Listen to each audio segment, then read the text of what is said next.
As I said last week, we are starting our first sermon series ever at Transforming Life Christian Church in the book of Matthew. And even though Matthew wasn't the first book of the New Testament written, it's the first book in the New Testament. So if as Christians we open up the New Testament, that's what we see first. And so I'm calling this series God's First Words to Christians, at least in the majority of us. Again, when they wrote the book, some of the books were earlier, but for most of these 2,000 years since, Matthew's the first book that we're aware of. And so it just struck me, God must have had some things there that he wanted us to know that are just foundational to living life as Christians. And I think we started to see that even last week. We saw in the life of Joseph and everything that led up to it, that God has a plan and we have a part. And it was true for Joseph of the greatest plan of sending Jesus, but it's true for every one of us. God has things he wants us to do, and he's been working and arranging, but we all have a part. And sometimes to do our part, we need to trust in his control and love because it's a little scary. Well, today we're going to follow that up, and it just, as I looked at this, it's like, okay, we have a part, and God begins to show us, here's what your part includes. And today, we're going to talk about worship.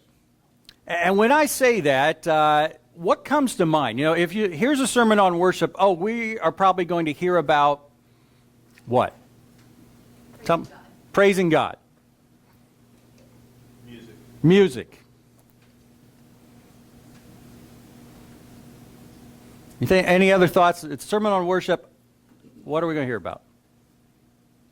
How to go about it. How to go about it. That'd be a good one. About prayer. You know, what about, we talk about, hopefully the sermon is a part of worship. Maybe, our mind might go to a lot of things on the Sunday morning. Well, here's things we do. Let's see how we're supposed to do them or whatever. The other thing in this passage, and you might be familiar with Matthew chapter 2 is where we're at if you haven't seen it at the top of the outline yet.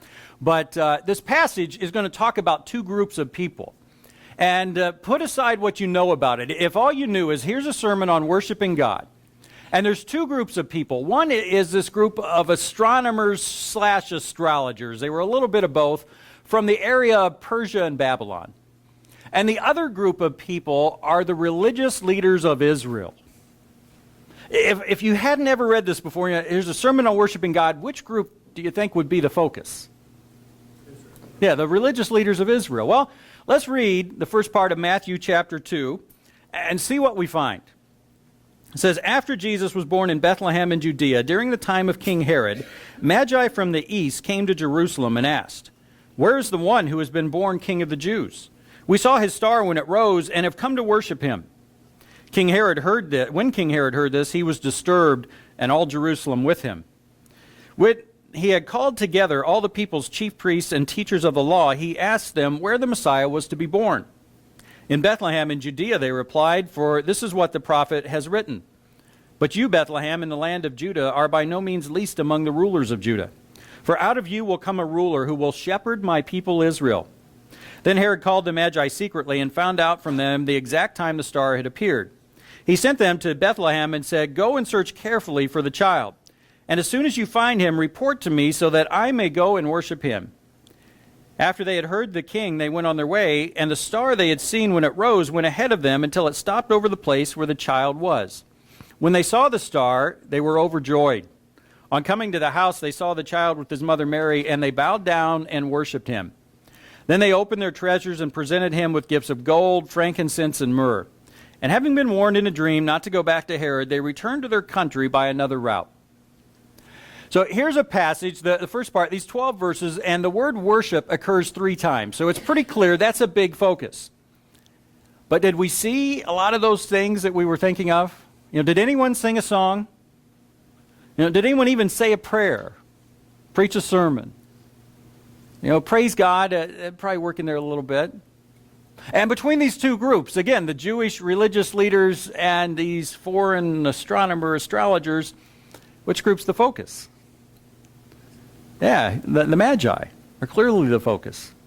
And so as I was preparing this sermon, I thought, those are what we expected to be the focus, but when we talk about worship, but they weren't. And so it reminded me of a line from one of the classic movies of all time, The Princess Bride, If you're not familiar with that, don't leave now, but you might want to skip lunch and watch that movie because it's that good. But there's the scene where, Vicini has been, people have asked him questions. What if this happens? What if this happens? And he says, inconceivable. No way it could happen. Well, they all keep happening. And so finally, Inigo Montoya stops him and says, you keep using this word. Maybe it doesn't mean what you think it means. And I thought about that for us. We use the word worship all the time. But here's a passage on worship that didn't have hardly anything we expected. Maybe that word doesn't mean what we think it means.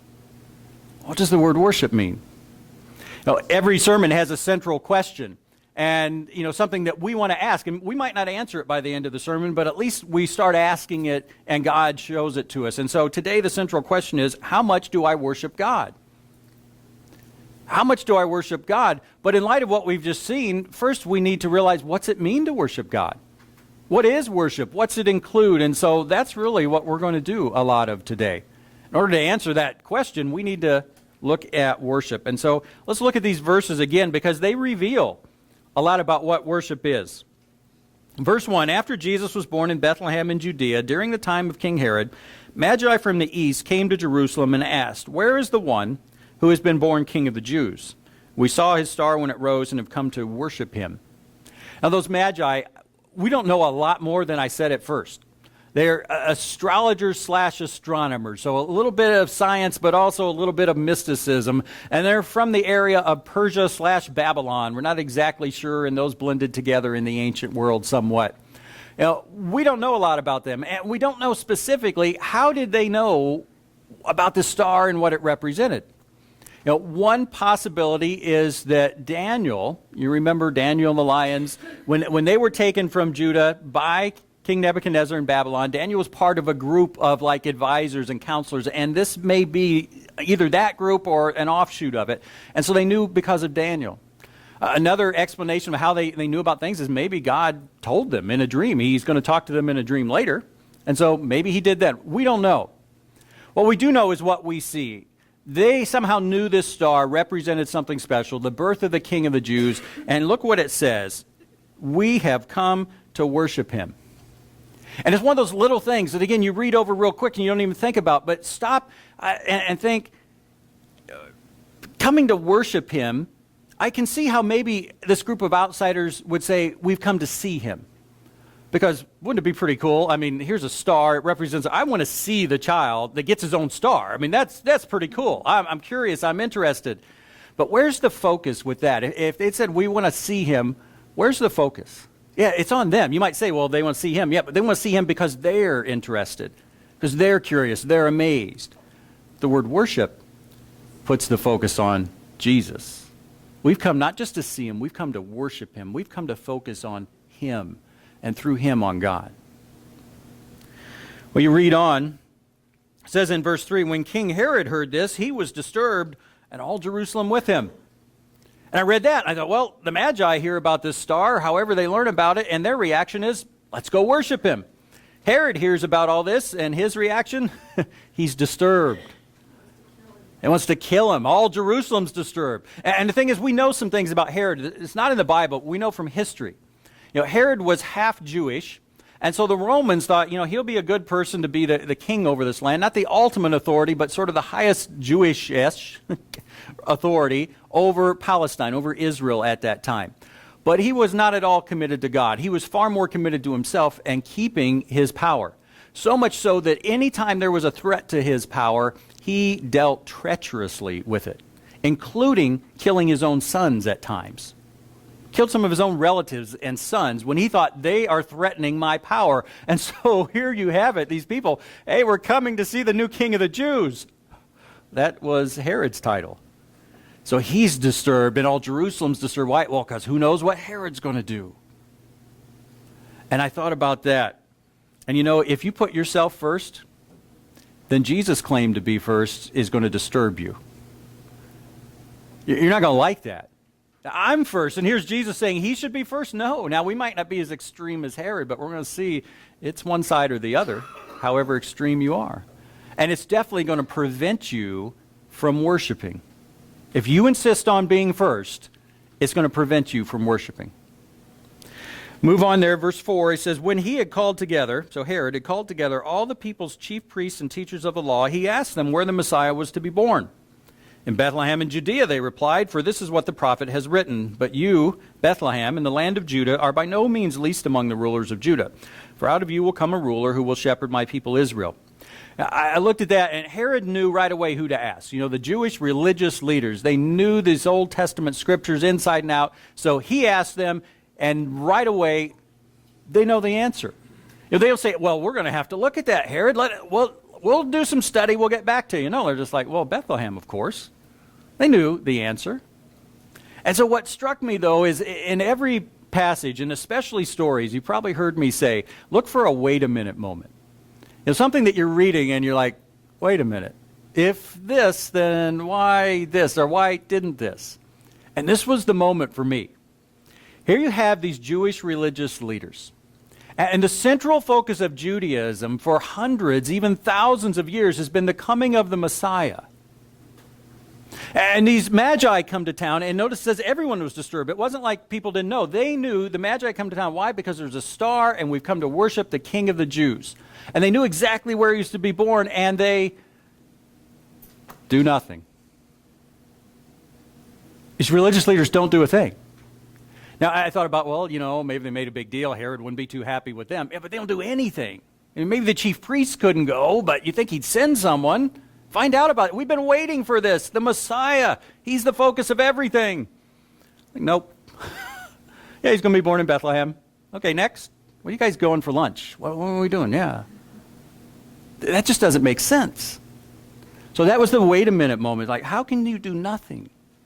And it tells us something about worship, or the opposite of worship, as we're going to see. Well, verse 7, then Herod called the Magi secretly, and he found out from them the exact time the star had appeared. He sent them to Bethlehem and said, go and search carefully for the child. As soon as you find him, report to me so that I may go and worship him. Well, I thought about that. Why did he call them secretly? And, you know, who's it a secret from? There's only a couple groups. I mean, maybe the people in general, probably the religious leaders. He doesn't want to know them to know he's researching it, because they probably know he's not really planning on worshiping the child. The Magi, maybe they don't know about Herod's reputation, but the Jewish leaders knew it. Herod's not going to worship. So he calls them secretly, and whatever his thought was, I see this plan. Here's Herod. He's scheming. He's devising this plan to kill the child. And ultimately, if he's trying to kill the child, he's devising a plan against God. Yeah. So here's Herod. And whatever he thinks about God, we don't know, but he certainly knows this whole religious history and everything leading up. And like, I'm going to stop it. I am setting myself against God and the whole Jewish religious expectation. Well, let's see how that works out. Verse 9, after the Magi had heard the king, they went on their way, and the star they had seen when it rose went ahead of them until it stopped over the place where the child was. When they saw the star, they were overjoyed. On coming to the house, and realize here, because this is always in the Nativity, you know, you got the shepherds and the Magi. They were here about 2 years later. Jesus was not still in the manger, in, you know, the stable. They're in a house at this point, so a little different than we see there. They saw the child with his mother Mary, and they bowed down and worshipped him. Then they opened their treasures and presented him with gifts of gold, frankincense, and myrrh. And having been warned in a dream not to go back to Herod, they returned to their country by another route. Verse 13, when they had gone, an angel of the Lord appeared to Joseph in a dream. Get up, he said. Take the child and his mother and escape to Egypt. Stay there until I tell you, for Herod is going to search for the child to kill him. So Joseph got up, took the child and his mother during the night, and left for Egypt, where he stayed until the death of Herod. And so was fulfilled what the Lord had said through the prophet, out of Egypt I called my son. So we saw the king's plan, and we see God's power. Yeah, not a lot of drama there is. They're like, I wonder who's going to win. You know, I don't know if any of you saw the football game Thursday night. It got to 56-0 at one point. It's like, you know, there's not a lot of drama there of who's going to win. And even wilder than that, the game was in Atlanta, and they showed Georgia Tech Stadium a little ways away. And apparently that was the site of the most lopsided college game in history. Georgia Tech played Cumberland. I've never heard of Cumberland, and maybe they never played again. The score was 222-0. That's almost 56 points a quarter. 222 to 0. Yeah, can you imagine? I wonder who's going to win this one. Well, you look here. Herod, the king of the Jews, has this plan to oppose God. And like, he doesn't stand a chance. Cumberland had more of a chance to come back in the last minute. It's not going to work, and it didn't work. Not against God's power. But here's the thing to see. God's power does not negate problems or people doing evil, and we see this next. It says, when Herod, verse 16, realized he had been outwitted by the Magi, let alone God, he was furious, and he gave orders to kill all the boys in Bethlehem and its vicinity who were 2 years old and under, in accordance with the time he had learned from the Magi. Then what was said through the prophet Jeremiah was fulfilled. A voice is heard in Ramah, weeping and great mourning, Rachel weeping for her children and refusing to be comforted because they are no more. So let's stop there in the passage. And again, this is a sermon on worship, but I'm guessing it's maybe not what we expect. I mean, where are all those worship things that we do? They're not really doing a lot of them. And so it makes me think maybe we expect the wrong things when we think about worship. Maybe we don't know what worship is. And even more than the wrong things, what this passage is focusing on is what it takes for those things, those actions to truly be worship. This is focusing on some of the foundations that has to be present. If you were at the first life group meeting, I mentioned the word worship. Used to be pronounced worthship. Old English, the word worship was pronounced worthship. And that gives you an idea of what the word means. It means to declare the worth of. And I said that's a basic definition. Worship is to act in ways that declare God's ultimate worth in our lives. That's what worship is. And so as we look at this passage, it doesn't so much say the specific things, but it tells us three underlying traits. That for the things you do to truly be worship, you've got to have these present. And the first one is a focus on God versus a focus on yourself. A focus on God versus yourself. And we see this with the Magi. Again, they didn't say we've come to see him because we're curious, but we've come to worship him. It's all about him. And then sometimes in this passage you see a negative example. It's like people who are not worshiping, not declaring God's worth. And you certainly see that with the Jewish leaders. Once again, here's the Messiah they've been waiting for. And what do? We'll get to him later. They're far more focused on themselves than they are on the news they've been waiting for thousands of years. And I sort of got the idea, it's like, well, when he gets old enough to really be significant, and play into things that are important to us, then we'll check him out. Oh, but definitely, worship starts with a focus on God versus ourselves. The second thing about worship is worship involves putting God first versus putting yourself first. Once again, the Magi, think about what they were doing. We don't even know what their commitment was to God to start. But they took this trip, and from what they tell Herod, they first saw the star 2 years prior. Now, I'm sure it took a while to arrange a trip like this, but still, you're talking about probably a year and a half of travel. Can you imagine that back then? That's just to get where you're going. A year and a half. And then you know what? You've got to get back. 3 years of your life. And look how long they were there. Not very. I mean, we complain, if you had to fly across country and you were only there for a little bit and it flew back, we'd say, what a day. I had to fly all day and I was there for an hour. 3 years of a trip. They were there a few days. But they're like, it's totally worth it. It's totally worth it. We're worshiping God. They put God first. And then you see the opposite, again, the Jewish leaders and certainly Herod. Now, no way is Herod putting anyone before himself. It's all about him and holding on to his power. And so you see the opposites. Worship is putting God first. And then the last thing, and I think maybe the most tangible aspect and trait of worship is to rely on God versus relying on yourself. And this, again, we see a negative example from Herod. Here he is, the ultimate of relying on himself versus God. He's not only just relying on himself versus God, he's opposing God. Now, you don't have to go that far. You don't, obviously, if you're going to oppose God, you're saying, God, help me oppose you. You can't really do that. but just things in general, things in life. How often do we do things, and maybe neutral and maybe even good things for God? You know, that song, The Heart of Worship, it came because a worship leader realized we're doing all these things to focus on God, but the things we're doing really focus on us instead of God. Wow, we need to fix that. And that's where that song came about. And I look and I think sometimes we do things. God, I'm doing this for you, but we do it in ways that it's far more focused on us than on God. They rely. If it's going to succeed, it's because of us far more than God. And so we really rely on us, not God. And that's the opposite of worship. Maybe we don't even realize it. And so you look at these things here. Again, a focus on God versus ourself. Putting God first versus ourself, and relying on God versus ourself. Those are the traits that are essential for worship. And so as we ask this central question, how much do I worship God? Should we be looking at what we do on Sunday mornings or what we do on Monday through Saturday? Or Sunday afternoon through Saturday? Yeah, I think sometimes, how much do I worship God? Well, I show up most Sundays. Yeah, I'm there most of the time. This passage says it's not about that. What do you do during the rest of the week? How do you treat God? Do you put him first? Do you focus on him? Do you rely on him? That's the key to answering this question, how much do I worship him? Because I thought, look at the perfect example of not doing it. These Jewish leaders, no one worshiped God, quote unquote, more than they did. All the actions, matter of fact, they didn't just do it one day a week. They worshiped God every week. They did sacrifices. That was part of their worship. Prayers, incense, all those things they did every single day.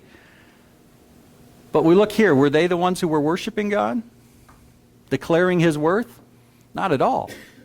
You know, it reminded me, I'm going through Genesis to try to stay ahead for the life groups.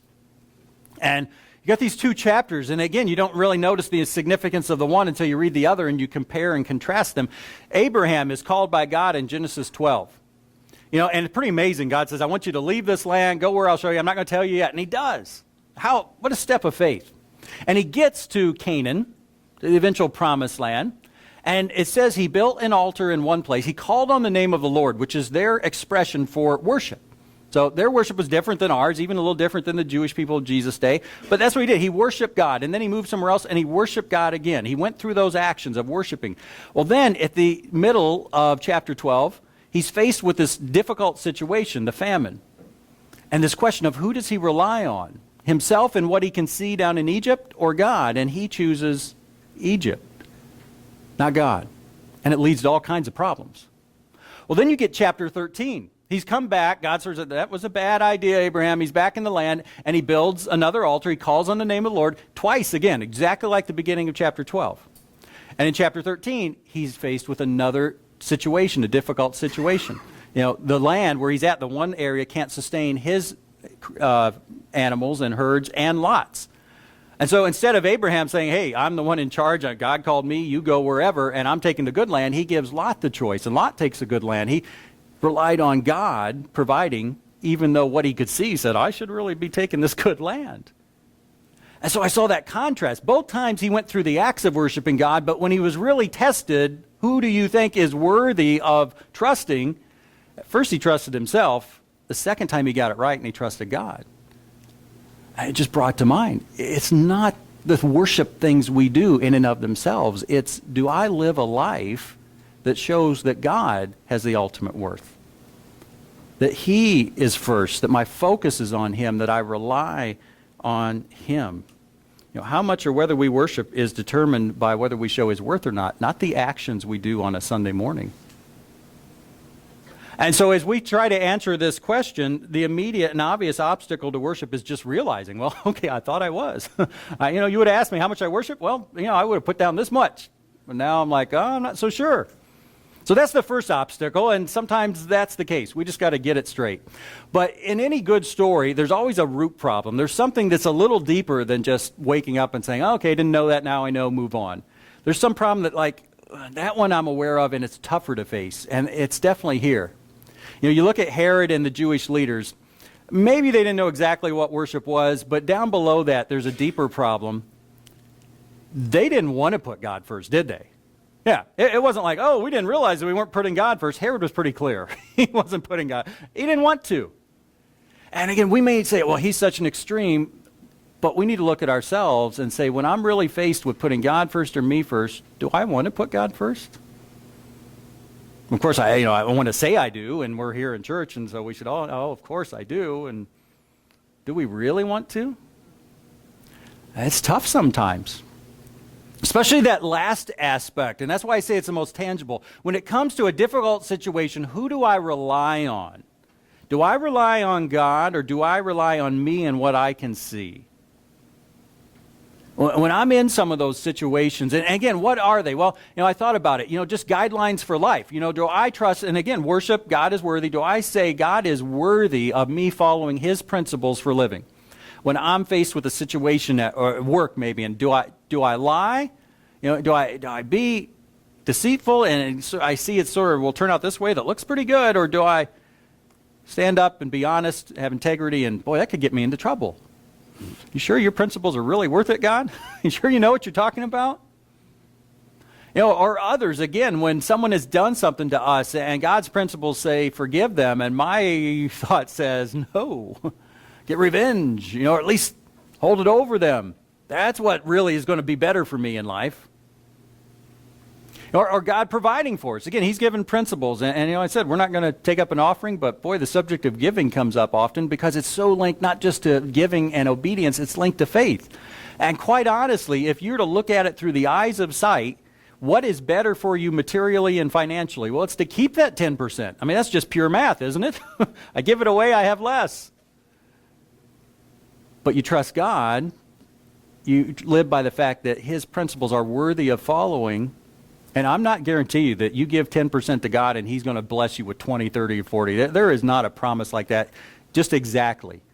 Now, he is going to bless you in ways that go far, that are abundant, more than you can imagine. And I don't know what that'll look like.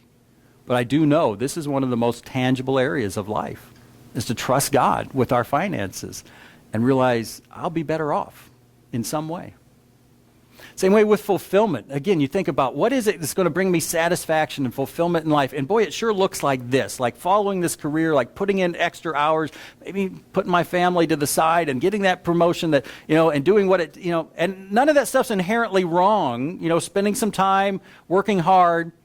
But if we put it before God, if we say, God, what I can see is worth more than your principles that say, no, fulfillment's going to come as I minister to people and as I put you first and my job down the line. These are the day-to-day things that we need to think about as we talk about worship. And they're tough. They're tough. We really do have to stop and think about them. And as I looked at this, again, we all struggle with it. How do we overcome it? When we are faced with something and it looks like I'm not going to be better off if I follow you, God, if I declare your principles are worth it and live by them, how do we do it anyway? And it goes back to this idea of trusting God. It goes back to, again, how do I grow in this area? Well, how do we grow in any area? Remember, the foundation, there's three principles, three elements of growth. At the foundation, and I use a triangle. At the bottom, the base, the foundation is God's Word. You got to know the principles. You got to know what the Bible says. But then the other two arms build on that, and the one is relationships with other Christians because it's tough and I need encouragement. And so I need to be together. And if I don't need it today, they need it today, and I need to be encouraging them. So that's the one arm. But the other arm of the triangle, if that's what you would call such things, are they arms or legs? I don't know. But the other one that builds upon the principles of God's Word are situations. We read in God's Word that, okay, we should put God first. We should rely on Him. All those things we should do, and we say, yes, I'll do it. God puts us in a situation, doesn't He? He's like, for that to be real, you've got to live it out. And it's not God mad at us, like, I'll show you. Yeah, see, no, it's like, I want it to be real to you. I don't want you just to know it in your head. I want you to experience it. So I've got to put you in that situation, and it's not going to be easy. And so the key to those situations is to trust God. Trust He's in control. And trust He loves us. And those two things keep coming up over and over. People say, like, Steve, that's all you talk about. Well, they are the key. When you're in whatever situation, if we trust God's in control and He loves us, and it strikes me over and over, rarely does the Bible just come out and say, trust God's control and His love, but it shows us God's in control and He loves us, and this passage does it again. There's one more thing I want to point out about this passage, because it's one of those themes. When you see something repeat itself, take notice. And there's 3 times that the Bible talks about fulfilled prophecies, or that this passage does. Verse 14 says, "So Joseph got up, took the child and his mother during the night, and left for Egypt, where he stayed until the death of Herod, and so was fulfilled what the Lord had said through the prophet, 'Out of Egypt I called my son.'" You realize what a prophecy is? It means hundreds of years before something happened, God told a prophet, and the prophet told the people, this is going to happen. And it just always strikes me, I can't tell you what's going to happen this afternoon with any certainty, but God, absolute certainty, one fulfilled. Verse 17, "Then what was said through the prophet Jeremiah was fulfilled, about the babies being killed." And then the last one, the verses we hadn't read all the way yet, verse 19, "After Herod died, an angel of the Lord appeared in a dream to Joseph in Egypt and said, 'Get up, take the child and his mother, and go to the land of Israel, for those who were trying to take the child's life are dead.' So he got up, took the child and his mother, and went to the land of Israel. But when he heard that Archelaus was reigning in Judea in place of his father Herod," so there was a son he hadn't killed, "he was afraid to go there. Having been warned in a dream, he withdrew to the district of Galilee and went and lived in a town called Nazareth. So was fulfilled what was said through the prophets, that he would be called a Nazarene." So 3 prophecies fulfilled. See how that shows God's control? God said hundreds or thousands of years before, this is going to happen, and it happened. Doesn't that help us when we're facing, like, God, you sure you got this? And God's like, yeah, I think I can handle it. I'm pretty good at this stuff of knowing what's coming. And so the prophecies show God's control, and the reason for all of this shows God's love. What's the reason? Sending his son dying for us, restoring the relationship. Why? Because God loves us. For God so loved the world that he gave his son. And so I look at this, and again, when I am faced with that choice, do I rely on God and show he's worth it? Yeah, I can, because I can trust he's in control and he loves me. All right, last thing. What do I need to do? How do I take this so it's not just a history lesson and put it in practice in my life? And one thing that struck me as I thought about this, remember when in the life group a couple weeks ago, we said there's a twofold purpose. You know, as Christians, we've got 2 purposes in life, and the one stems from just being created by God, and that was to worship him. Well, here we are in Matthew 2. Matthew 1 said, God has a plan and you have a part, and our first thing that we need to do in our part of God's plan is to worship. And so we see this key thing. And so what do I need to do? First of all, realize what worship truly is.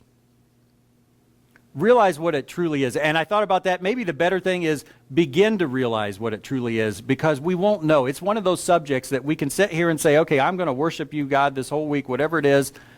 And there's no way you could know what it's going to be on Tuesday afternoon, what it's going to be on Thursday morning.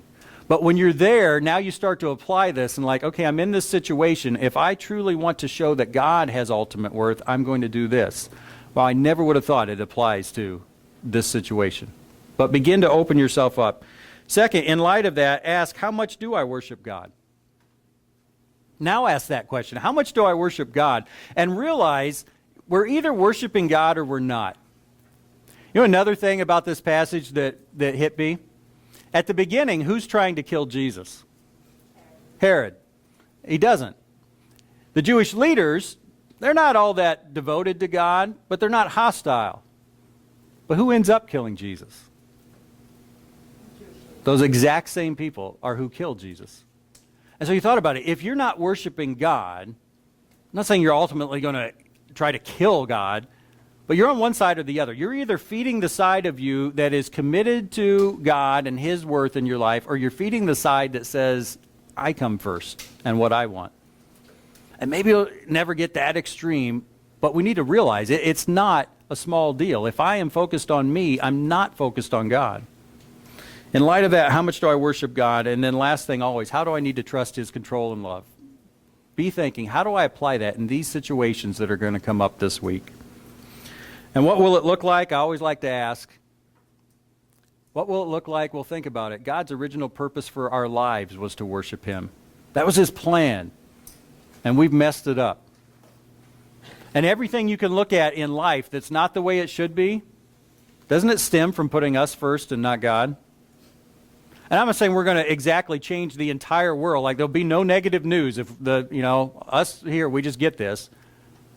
But won't it impact the world if we live by the principle God put in place from the very beginning? God, I'm going to live in a way that puts you first. And just do that more and more.